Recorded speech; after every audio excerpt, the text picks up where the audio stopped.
Price lord. ದೇವರ ನಾಮಕ್ಕೆ ಸ್ತೋತ್ರವಾಗಲಿ. ಮತ್ತೊಂದು ದಿನವನ್ನ ಕಾಣುವಂತೆ ದೇವರು ನಮಗೆ ಕೃಪೆ ಮಾಡಿದ್ದಕ್ಕಾಗಿ ದೇವರಿಗೆ ಸ್ತೋತ್ರ. ಇಂದಿನ ವೇದ ಅಧ್ಯಯನಕ್ಕಾಗಿ ಒಂದು ವಾಕ್ಯವನ್ನ ನಮಗೆ ಓದೋಣ. ಕೀರ್ತನೆ 17 ಅದರ 5ನೇ ವಾಕ್ಯ. ನಿನ್ನ ಮಾರ್ಗದಲ್ಲೇ ಹೆಜ್ಜೆ ಇಟ್ಟು ನಡೆಯುತ್ತಾ ಇದ್ದೇನೆ, ನನ್ನ ಕಾಲು ಜಾರಲಿಲ್ಲ. ದಾವೀದನ ಒಂದು ಪ್ರಾರ್ಥನೆ. ಹೆಡ್ಡಿಂಗ್ ಅಲ್ಲಿ ನೋಡ್ತೀವಿ, ಶತ್ರುಗಳಿಂದ ಕಾಪಾಡಬೇಕೆಂದು ನಿರಪರಾಧಿಯು ಬೇಡಿಕೊಳ್ಳುವುದು. ನಿರಪರಾಧಿಯಾದಂತಹ ದಾವೀದನು ತನ್ನನ್ನೇ ನಿರಪರಾಧಿಯಾಗಿ ದೇವರ ಬಳಿಯಲ್ಲಿ ಹೇಳ್ತಾ ಇದ್ದಾನೆ, ಸ್ವಾಮಿ, ನಾನು ಯಾವ ತಪ್ಪನ್ನು ಮಾಡಿಲ್ಲ, ಯಾವ ಪಾಪವನ್ನು ಮಾಡಿಲ್ಲ, ನಾನು ನಿನ್ನಲ್ಲಿ ಆಶ್ರಯಿಸಿದ್ದೇನೆ. ದಾವೀದನು ಒಬ್ಬ ಕುರುಬನಾಗಿದ್ದಾಗ ದೇವರಿಂದ ಅಭಿಷೇಕ ಹೊಂದಿ ದೇವರ ಒಂದು ಚಿತ್ತಕ್ಕನುಸಾರವಾಗಿ ಮುಂದೆ ಸಾಗಿದಂತಹ ಈ ದಾವೀದ ಸೌಲನ ನಿಮಿತ್ತವಾಗಿ ಅನೇಕ ರೀತಿಯ ಸಮಸ್ಯೆಗಳನ್ನು ಅನುಭವಿಸ್ಬೇಕಾಗಿ ಬಂತು, ಅನೇಕ ಇಕ್ಕಟ್ಟುಗಳನ್ನು ಅನುಭವಿಸ್ಬೇಕಾಗಿ ಬಂತು. ಕಾಡುಗಳಲ್ಲಿ, ಗುಹೆಗಳಲ್ಲಿ, ಅಡವಿಗಳಲ್ಲಿ ಹೋಗಿ ಬಚ್ಚಿಟ್ಕೊಳ್ತಾ ತನ್ನ ಪ್ರಾಣವನ್ನು ಉಳಿಸಿಕೊಳ್ಳುವುದಕ್ಕಾಗಿ ಓಡಿ ಹೋಗ್ತಾ ಇದ್ದಾನೆ. ಆದ್ರೆ ಅದರೆಲ್ಲ ಸಮಯದಲ್ಲೂ ಸಹ ಆತನು ಹೇಳುವಂತಹ ಒಂದು ಮಾತು ಏನು ಗೊತ್ತಾ? ನಿನ್ನ ಮಾರ್ಗದಲ್ಲೇ ಹೆಜ್ಜೆ ಇಟ್ಟು ನಡೆಯುತ್ತಾ ಇದ್ದೇನೆ. ನಮ್ಮ ಜೀವಿತದಲ್ಲೂ ಸಹ ದೇವರ ಮಾರ್ಗದಲ್ಲಿ ಹೆಜ್ಜೆ ಇಡಬೇಕು. ನಾವು ನಮ್ಮದೇ ಆದಂತಹ ಮಾರ್ಗ, ನಮ್ಮದೇ ಆದಂತಹ ಆಲೋಚನೆ, ನಮ್ಮದೇ ಆದಂತಹ ಇಷ್ಟವನ್ನ ನಾವು ಮಾಡದೆ ದೇವರ ಮಾರ್ಗದಲ್ಲಿ ಮುಂದೆ ಸಾಗಬೇಕು. ದಾವೀದನಿಗೆ ಸೌಲನನ್ನು ಕೊಲ್ಲುವಂತಹ ಅನೇಕ ಸಂದರ್ಭಗಳು ಸಿಕ್ಕಿದ್ರೂ ಸಹ ಅವನು ಸೌಲನನ್ನು ಕೊಲ್ಲದೆ, ಸೌಲನಿಗೆ ವಿರುದ್ಧವಾಗಿ ಕೈ ಎತ್ತದೆ ತನ್ನನ್ನೇ ದೇವರ ಸನ್ನಿಧಾನದಲ್ಲಿ ಒಪ್ಪಿಸಿಕೊಟ್ಟು ದೇವರ ಮಾರ್ಗದಲ್ಲಿ ನಡೀತಾ ಇದ್ದಾನೆ. ಆದ್ದರಿಂದ ಅವನು ಹೇಳ್ತಾ ಇದ್ದಾನೆ, ನಾನು ನಿನ್ನ ಮಾರ್ಗದಲ್ಲೇ ಹೆಜ್ಜೆ ಇಟ್ಟು ನಡೆದೆ ಅಂತಲ್ಲ, ಈಗಲೂ ಪ್ರೆಸೆಂಟ್ ಟೆನ್ಸ್ ಯೂಸ್ ಮಾಡ್ತಾನೆ. ನಾನು ನಡೆಯುತ್ತಾ ಇದ್ದೇನೆ, ನನ್ನ ಕಾಲು ಜಾರಲಿಲ್ಲ. ಹಾಗಾದ್ರೆ ಏನದ್ರ ಅರ್ಥ? ನನ್ನ ಕಾಲು ಜಾರದೆ ಇರಬೇಕು ಅಂದ್ರೆ, ನಾನು ಬಿದ್ದು ಹೋಗದೆ ಇರಬೇಕು ಅಂದ್ರೆ, ನಾನು ದೇವರಿಗೆ ವಿರುದ್ಧವಾಗಿ ಪಾಪ ಮಾಡದೆ ಇರಬೇಕು ಅಂತ ಹೇಳಿದ್ರೆ ನಾನೇನ್ ಮಾಡ್ಬೇಕು? ನಾನು ದೇವರ ಮಾರ್ಗದಲ್ಲಿ ಹೆಜ್ಜೆ ಇಟ್ಟು ನಡೀಬೇಕು. ನಾವು ಜಾರಿ ಹೋಗುವಂತಹ ಒಂದು ಲೋಕದಲ್ಲಿ ನಾವು ಜೀವಿಸ್ತಾ ಇದ್ದೇವೆ, ತಪ್ಪಿ ಹೋಗುವಂತಹ ಒಂದು ಲೋಕದಲ್ಲಿ ನಾವು ಜೀವಿಸ್ತಾ ಇದ್ದೇವೆ.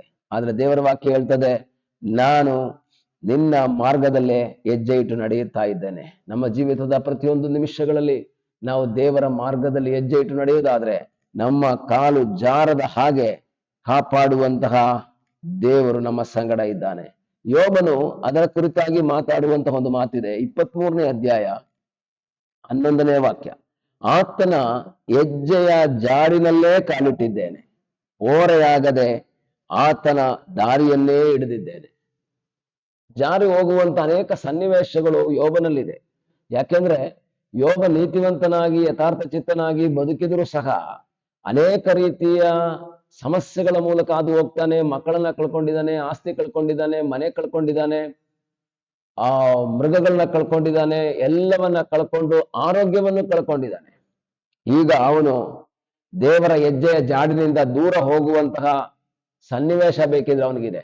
ಈ ದೇವರನ್ನ ಆರಾಧನೆ ಮಾಡಿ ನನಗೇನ್ ಸಿಕ್ಕಿದೆ, ಈ ದೇವರ ಮಾರ್ಗದಲ್ಲಿ ನಡೆದಿದ್ರಿಂದ ನನಗೇನ್ ಪ್ರಯೋಜನ ಆಗಿದೆ ಎಂಬುದಾಗಿ ಕೇಳಿ ಅವನೊಂದು ವೇಳೆ ಏನ್ ಮಾಡಬಹುದಾಗಿತ್ತು? ದೇವರ ಮಾರ್ಗದಿಂದ ದೂರ ಹೋಗ್ಬೋದಾಗಿತ್ತು. ದೇವರ ಹೆಜ್ಜೆಯ ಜಾಡಿನಲ್ಲಿ ಕಾಲಿಡದೆ ಅವನು ದೂರ ಹೋಗ್ಬೋದಾಗಿತ್ತು. ಆದ್ರೆ ಯೋಬ ಹೇಳುವಂತ ಮಾತು, ನಾನು ಏನ್ ಮಾಡ್ತಾ ಇದ್ದೀನಿ? ಆತನ ಹೆಜ್ಜೆಯ ಜಾಡಿನಲ್ಲೇ ಕಾಲಿಟ್ಟಿದ್ದೇನೆ. ಅದರ್ಥ ದೇವರು ಹೋದಂತಹ ಅದೇ ಮಾರ್ಗದಲ್ಲಿ ಕಾಲಿಟ್ಟಿದ್ದೇನೆ. ಸಾಧಾರಣವಾಗಿ ಮಕ್ಕಳು ತಂದೆ ಮುಂಚೆ ಹಳ್ಳಿ ಇದರಲ್ಲಿ ಇವಾಗಿನ ಸನ್ನಿವೇಶದಲ್ಲಿ ಗೊತ್ತಾಗಲ್ಲ, ಟೈಲ್ಸ್ ಎಲ್ಲ ಹಾಕಿರೋದ್ರಿಂದ ಗೊತ್ತಾಗಲ್ಲ. ಹಳ್ಳಿಗಳಲ್ಲಿ ಸಗಣಿ ಸಾರಿಸಿರುವಂತಹ ಮನೆ ಅಥವಾ ಸಿಮೆಂಟ್ ಹಾಕಿರುವಂತಹ ಮನೆ, ಆ ಸಮಯದಲ್ಲಿ ತಂದೆ ಸ್ನಾನ ಮಾಡ್ಕೊಂಡು ಬಂದ್ರೆ ಕಾಲಿನ ಹೆಜ್ಜೆ ಪಾದಗಳಲ್ಲಿ ಗುರುತಿರೋದನ್ನ ನೋಡ್ಬೋದು. ಮಕ್ಕಳು, ಚಿಕ್ಕ ಮಕ್ಕಳು ಇದ್ರೆ ಏನ್ ಮಾಡ್ತಾರೆ? ಆ ತಂದೆಯ ಕಾಲಿನ ಹೆಜ್ಜೆ ಜಾಡಿನಲ್ಲಿ ಮಾರ್ಗದಲ್ಲಿ ಇಟ್ಕೊಂಡು ಏನ್ ಮಾಡ್ತಾರೆ? ಒಂಥರ ತಮಾಷೆಗೆ ಆಟ ಆಡ್ಕೊಂಡು ಹೋಗ್ತಾರೆ. ಅದ್ರ ಅರ್ಥ, ಆ ತಂದೆ ಹೆಜ್ಜೆ ಜಾಡಿನಲ್ಲಿ ಈ ಮಕ್ಕಳು ಕಾಲಿಟ್ರೆ ಅವ್ರೆಲ್ಲಿಗೆ ಹೋಗ್ತಾರೆ? ತಂದೆ ಯಾವ ರೂಮಿಗೆ ಹೋಗಿದ್ದಾರೋ, ಯಾವ ಸ್ಥಳಕ್ಕೆ ಹೋಗಿದ್ದಾರೋ ಅಲ್ಲಿಗೆ ಹೋಗಿ ತಲುಪ್ತಾರೆ. ಯಾಕೆ? ಆ ಹೆಜ್ಜೆ ಜಾಡಿನಲ್ಲೇ ಇಟ್ಟಿದ್ದಾರೆ. ಈಗ ನಾನು ನೀವು ಏನ್ ಮಾಡ್ಬೇಕು? ನಮ್ಮ ಕರ್ತನ ಹೆಜ್ಜೆ ಜಾಡುಗಳನ್ನ ಹಿಂಬಾಲಿಸುವಂತಹ ವ್ಯಕ್ತಿಗಳಾಗ್ಬೇಕು. ಪೇತ್ರನ ಪತ್ರಿಕೆಯಲ್ಲೂ ಸಹ ನಾವು ನೋಡೋದೇನೆಂದ್ರೆ, ನಾವು ಫಾಲೋ ಮಾಡುವುದಕ್ಕಾಗಿ, ನಾವು ಹಿಂಬಾಲಿಸುವುದಕ್ಕಾಗಿ ದೇವರು ನಮಗೊಂದು ಹೆಜ್ಜೆ ಜಾಡನ್ನ ತೋರಿಸಿ ಹೋಗಿದ್ದಾರೆ, ನಮಗೊಂದು ಮಾರ್ಗವನ್ನ ತೋರಿಸಿ ಹೋಗಿದ್ದಾರೆ.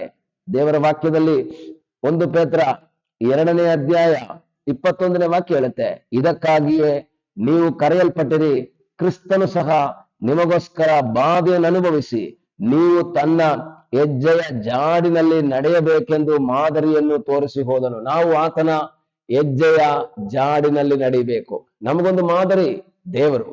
ಆತನ ಹೆಜ್ಜೆಯ ಜಾಡಿನಲ್ಲಿ ನಾವು ನಡೆಯೋದಾದ್ರೆ ನಮ್ಮ ಕಾಲು ಜಾರೋದಿಲ್ಲ. ಜಾರುವಂತಹ ಲೋಕದಲ್ಲಿ ನಾನು ನೀವು ಜೀವಿಸ್ತಾ ಇದ್ದೀವಿ. ಜಾರದೆ ನಿಲ್ಬೇಕು ಅಂದ್ರೆ ಒಂದೇ ಒಂದು ಮಾರ್ಗ, ಆತನ ಹೆಜ್ಜೆಯ ಜಾಡಿನಲ್ಲಿ ಕಾಲಿಟ್ಟು ನಡೆಯೋಣ. ಅದಕ್ಕಾಗಿ ದೇವರು ನಮಗೆ ಸಹಾಯ ಮಾಡಲಿ. ನಾವು ಪ್ರಾರ್ಥನೆ ಮಾಡೋಣ.